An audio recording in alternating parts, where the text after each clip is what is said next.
कामठीच्या city हॉस्पिटलमधून एक गंभीर आणि हृदयद्रावक प्रकरण समोर आले। वृत्तानुसार कामठी येथील रहिवासी वासिफ जलाल यांना सिटी हॉस्पिटलमध्ये सिटी स्कॅनसाठी आणण्यात आले। आश्चर्याची गोष्ट म्हणजे स्वतःच्या पायांवर आलेल्या रुग्णाला गंभीर आजार असल्याचे घोषित करून रुग्णालयात दाखल करण्यात आले।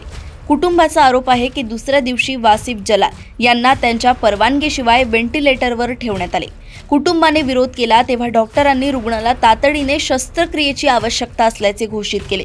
कुटुंबाने शस्त्रक्रिया नाकारली आणि त्याला दुसऱ्या खासगी रुग्णालयात नेण्याचा निर्णय घेतला। मात्र वाटेत डॉक्टरांनी वासिफ यांना मृत घोषित केले। यानंतर कुटुंबाने सिटी हॉस्पिटल समोर मोठा निषेध केलाय। रुग्णालयात सरकारी योजनांचा गैरवापर होत असल्याचा आणि कर्मचाऱ्यांचे वर्तनही असह्य असल्याचा आरोप कुटुंबाचा आहे।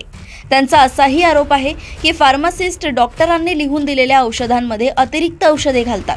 कुटुंबाने प्रशासनाकडून सिटी हॉस्पिटल विरुद्ध कडक कारवाईची मागणी केली आहे।